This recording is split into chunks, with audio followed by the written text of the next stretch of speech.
सत्य घटना भूतों का घर। श्याम सुंदर। नमस्कार दोस्तों, यह भूतिया घटना तब की है जब मैं 16 साल का था। मैं हर गर्मियों की छुट्टी में मेरे मामा शिवा मामा के यहाँ जाता था। मामा के एक लड़का था जिसका नाम अभिराज है। मैं और अभिराज हर छुट्टियों में पूरा दिन गांव में कहीं पर भी घूमा करते थे। बहुत मजा किया करते थे। हम दोनों को उस वक्त एक ही भूत चढ़ा था कि हमें असली भूत देखना है। एक दिन मैं और अभिराज शाम को चौराहे पर सांप सीढ़ी खेल रहे थे और बगल में ही गांव के कुछ बड़े बुजुर्ग बात कर रहे थे। वह कह रहे थे कि गांव के बाहर पुराने कुएं के पास जो घर है वह भूतिया है।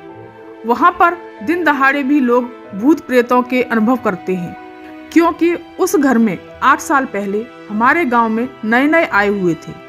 बनवारी हवलदार ने अपने बेटे और पत्नी समेत खुदकुशी कर ली थी। काफी पूछताछ के बाद पुलिस ने हमें कारण बताया कि बनवारी किसी बड़े कर्जे में डूबा हुआ था। उसकी मौत के बाद से उसका घर खुला का खुला ही पड़ा है। बनवारी की आत्महत्या के बाद उसके रिश्तेदार तक उस घर पर अपना हक नहीं जमा पाए।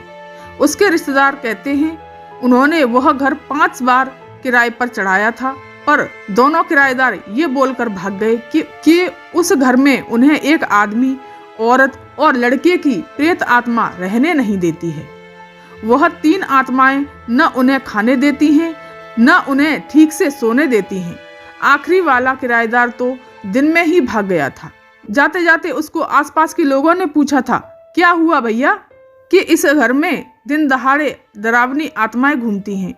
उन्होंने उसे नींद में पीटा भी था। वह बेचारा तो अपना सामान वहीं पर छोड़कर भाग गया था, जैसे कि बेड और अलमारी सब कुछ छोड़कर भाग गया था। फिर बनवारी के रिश्तेदारों ने भी तंग आकर उस घर को बिना ताला लगाए वैसे ही छोड़ दिया था, क्योंकि उन्होंने भी कुछ घंटे वहां बिताकर देखे थे। उस घर का प्रेत बाधित होने का अनुभव लिया था। हमारे गांव में से वहां कोई भी गलती से भी नहीं जाता था। ये सारी बातें मैं और अविराज अपने खरगोश जैसे कानों से सुन रहे थे।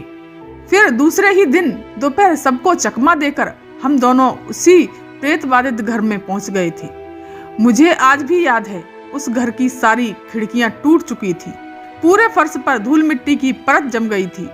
मैंने वहां पर पूरे घर के कमरों को घूम कर देखा, पर मुझे कोई भूत या आत्मा या शैतान कुछ भी दिखाई नहीं दिया।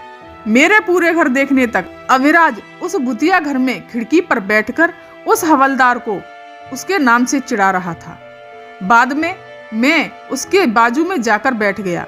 खिड़की पर दोनों अंदर की तरफ पैर करके बैठे थे और दोनों की नजर नीचे फर्श पर थी। हमने वहां बैठकर कुछ देर बातें भी की, पर उसके बाद हमने जो नजारा देखा उससे हमारे रोंगटे खड़े हो गए। बदन में कपकपी सी छूट गई, क्योंकि खिड़की के सामने नीचे फर्श पर अचानक 3 लोगों के पैरों के निशान उभरने लगे और आकर हमारे सामने रुक गए, जैसे कि 3 लोग हमारे पास आकर खड़े हो गए हों। उनमें से एक ने तो मेरे कान के नीचे कंटाप बजा दिया और मैं नीचे अंदर की तरफ गिर गया। मैं उस वक्त इतना ज्यादा घबरा गया था कि अपने पैरों पर ठीक से खड़ा भी नहीं हो पा रहा था। मैं पूरे शरीर की ताकत समेट के गिरते पड़ते दरवाजे से बाहर निकला और अभिराज तो इतना डर गया था कि खिड़की के नीचे जो नाला है उसमें कूद गया था। फिर हम दोनों चीखते चिल्लाते घर भागे थे। मेरी माँ और मेरे मामा ने हमें बहुत पीटा था। तब से हमारा भूत खोजो अभियान बंद हो गया। अगर दोस्तों ये कहानी आपको कैसी लगी?